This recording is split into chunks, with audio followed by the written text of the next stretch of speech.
kasih atas kesempatan. Ya, kita langsung nyanyian saja. Semangat pagi. Pagi. Apa kabar Uno? Luar biasa. Bagaimana Uno? Harus yang baik, tetap yang terbaik. Semangat akhlak. Amanah, kompeten, harmonis, loyal, aktif, kolaboratif.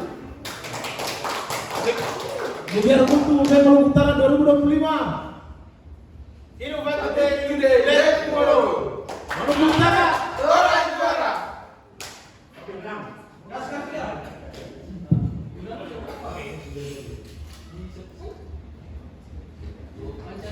Oke, baik. Untuk perkenalan singkat, kami dari Sipil dan Construction, tim dari SS Uno. Yang pertama, nama Yusen Batawi sebagai fasilitator, Agus Haryadi sebagai ketua, dan Hendaria Srenti sebagai anggota. Kami menjelaskan sedikit tentang kenapa kami memilih nama SS Uno. Karena Uno, kita tahu bahwa Uno adalah sebuah games di mana untuk memecahkan suatu masalah itu ada alur atau ada prosesnya. Oleh karena itu, alur dan proses ini kita terapkan di civil dan construction, terutama pada pekerjaan panel yang kita angkat sebagai SS di saat ini. Mungkin itu perkenalan singkat dari kami. Selanjutnya untuk presentasi makalah kami, saya persilakan Pak Agus dan Pak Darius. Terima kasih. Ya, terima kasih atas kesempatannya.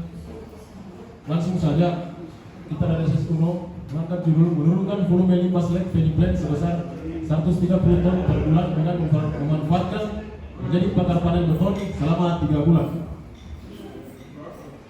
Lanjut ke profil perusahaan. PT Antam merupakan perusahaan pertambangan melalui wilayah operasi yang tersebar di seluruh Indonesia. Salah satunya berada di Maluku Utara, khususnya di Halmahera Timur.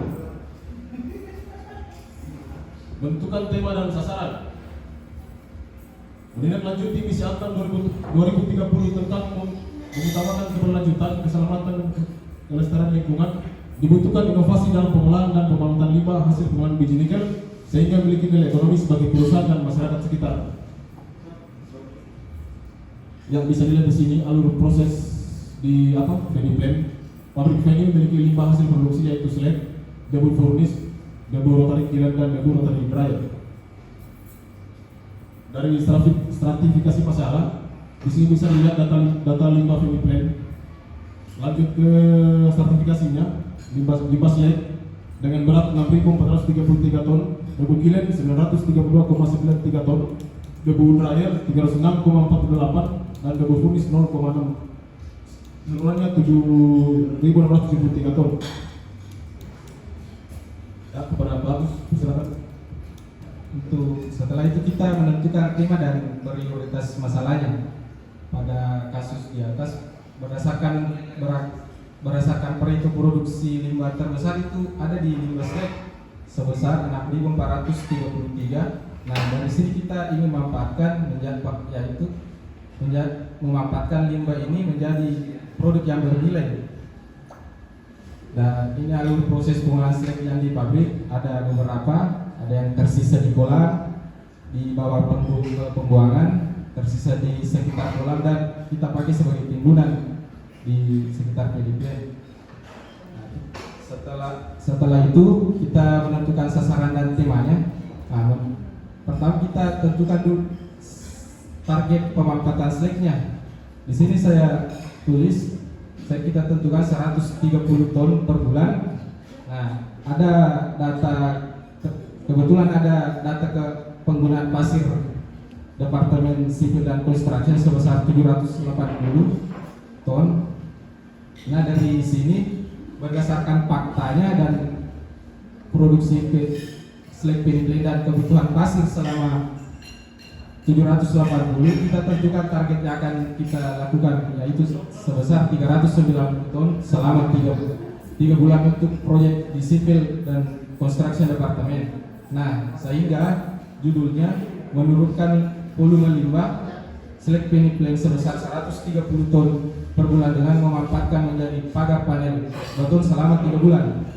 Adapun hal-hal yang mendasari mengangkat permasalahan ini, yaitu satu, kapasitas penampungan slag yang semakin penuh menimbulkan dampak lingkungan. Dua, tumpukan slag dapat menghambat produksi peniplen. Tiga, tidak ada pengolahan limbah slag menjadi bahan yang bernilai ekonomis. Tiga, harga bahan material di wilayah Halmahera yang semakin mahal. Nah, adapun standar sasaran dari Pemda Semarang, satu spesifik, kita melakukan pengolahan limbah slag menjadi pagar panel. Measurable-nya 130 ton, reasonable-nya sesuai dengan kebutuhan sipil dan construction departemen, achievable-nya menurunkan volume slag, dan temponya selama 3 bulan. Setelah itu kita melakukan tinjauan objek masalah. Dari alur proses pengolahan slag ini, kami dapat beberapa masalah. Satu, proses pengolahan yang menjadi penyebabnya. Satu, proses pengolahan limbah slag itu mahal. Tiga, produksi slag meningkat. Tidak ada pengetahuan pengolahan limbah slag, dan limbah slag tidak dimanfaatkan. Nah, setelah itu kita kategorikan berdasarkan MANI, metode material dan manusia. Dan setelah itu kita tentukan akar penyebab dominan. Ternyata yang menjadi akar penyebab dominannya itu limbah slag tidak dimanfaatkan. Dua, proses pengolahan limbah slag yang mahal, akumulasinya 84%. Ya, selanjutnya menganalisa alternatif solusi akar penyebab limbah slag tidak dimanfaatkan. Jadi di sini kita alternatif kita membuat pagar panel beton dari limbah slag. Dampak terhadap visi di SMP, mutu beton lebih bagus, biaya lebih murah, tidak ada waktu pengadaan mesin, aman, tidak mencemar lingkungan, dan produktivitas tinggi. Kesimpulannya dipilih karena biaya murah dan tidak memerlukan biaya pengadaan mesin. Alternatif kedua, dipakai sebagai pengganti pasir atau tanah pada reklamasi pantai. Penggunaan slag sebagai timbunan untuk reklamasi pantai atau danau. Kurang baik, biaya relatif rendah, mobilisasi ke pantai dekat, potensi tertimbun pasir dan tenggelam, mencemari air laut dan ekosistem pantai. Kesimpulannya tidak dipilih karena pencemaran air laut mengganggu ekosistem pantai.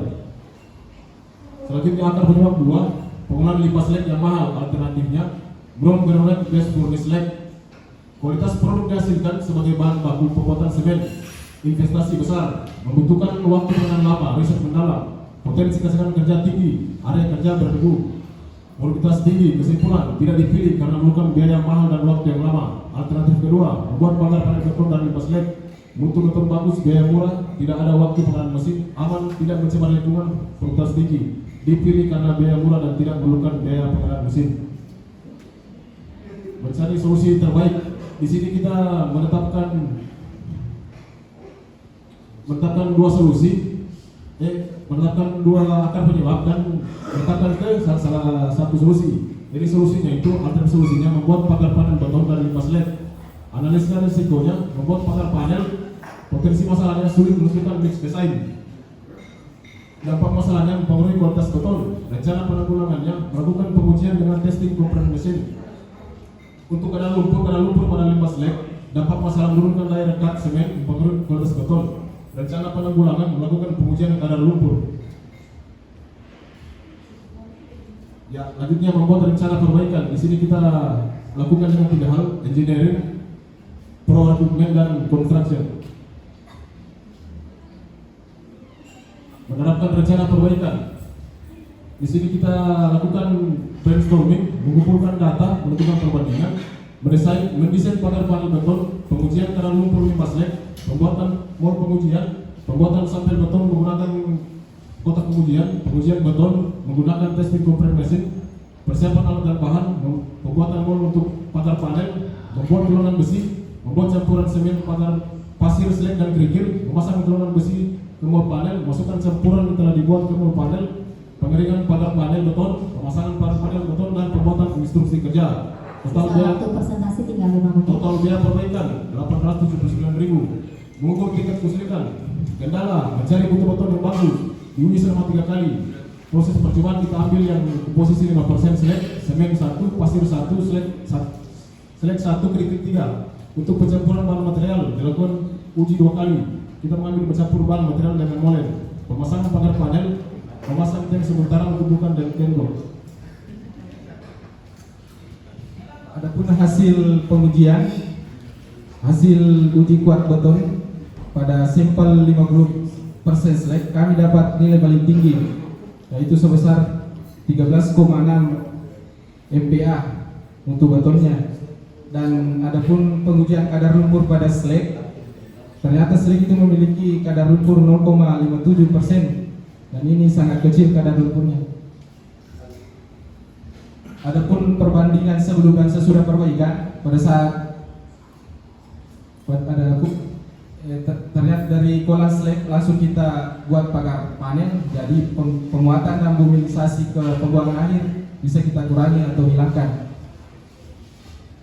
Adapun perbandingan sebelum dan sesudah perbaikan, berdasarkan diagram Pareto, sebelum dilakukan perbaikan itu 6.433 ton, dan setelah perbaikan sebesar 6.043 ton. Adapun pencapaian targetnya 6.043, dan perbandingan Pareto akar penyebab turun sampai 73,65%. Perbandingan mutu beton yang kami dapat itu, mutu betonnya meningkat Pak, jadi 5,7%. Adapun kinerja, berdasarkan kinerja keuangan, biaya efisiensi yang kita dapat, satu biaya efisiensi pengangkutan sebesar 458.280,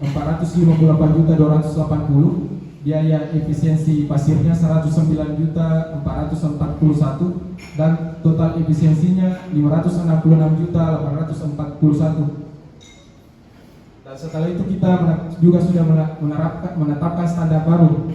Satu standar inputnya yaitu slag, 2 komposisi campuran, 1 pasir, 1 slag, 1 pasir, 1 slag, 1 semen, 3 kerikil. Kita juga sudah dokumentasikan dalam bentuk IKA dengan nomor IKA 09296043R0.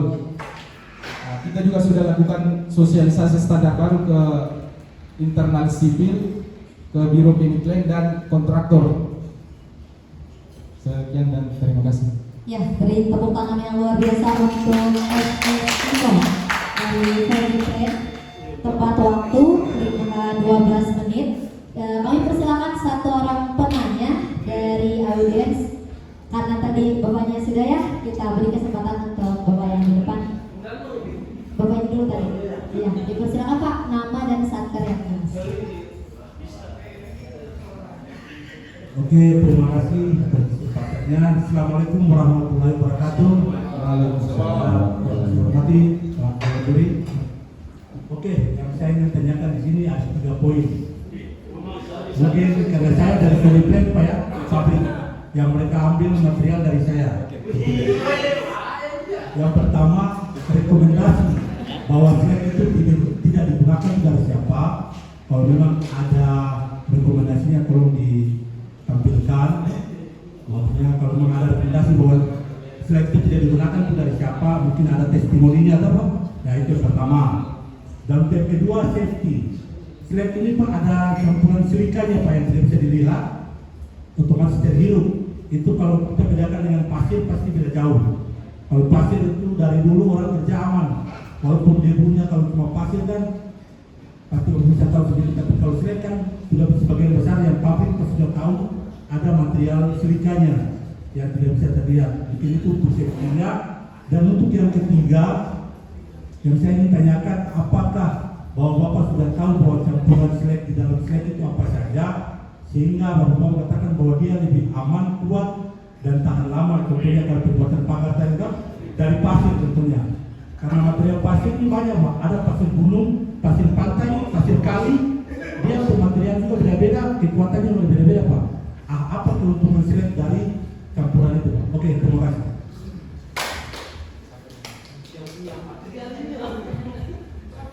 Baik, langsung saja untuk pertanyaan yang pertama mengenai rekomendasi penggunaan Slack. Sebelum proses pengerjaan kami sudah konsultasi dengan Pak Jonathan. Sebenarnya data limbah Slacknya juga kita dapat dari Pak Jonathan. Jadi selama ini kita konsultasi terus sama Pak Jonathan. Pertanyaan kedua yang terkait safety-nya itu Pak. Jadi Slacknya kalau dia masih pasca produksi dia kan setelah produksi keluar dari kolam itu masih basah Pak. Jadi potensi silikanya kemana-mana dia tidak terlalu besar potensinya untuk terbang kemana-mana. Kecuali dia dalam keadaan kering, dia baru bisa berpotensi terbang. Dan yang ketiga tadi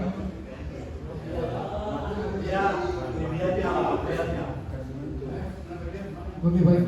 Kalau untuk kenapa kami memilih Slack untuk sebagai bahan campuran?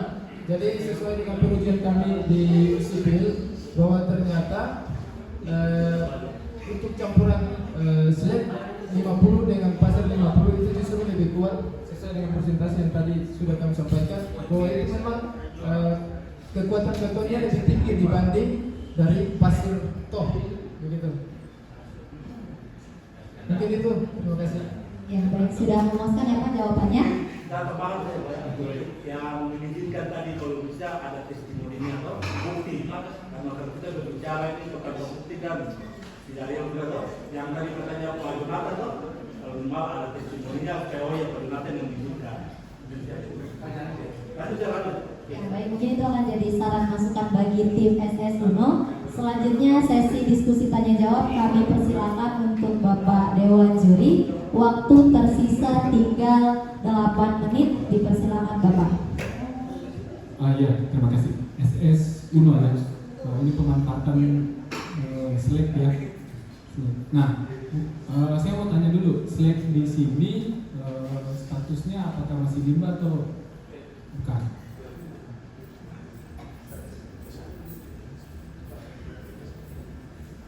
Kalau berdasarkan kami mengacu pada PP 21 yang baru Pak terkait limbah D3 non berbahaya. Sekarang Slack sudah keluar dari D3 non berbahaya. Dari berbahaya sekarang non berbahaya Pak. Iya, kenapa saya tanyakan seperti itu? Karena ketika material atau bahan tersebut masuk dalam kategori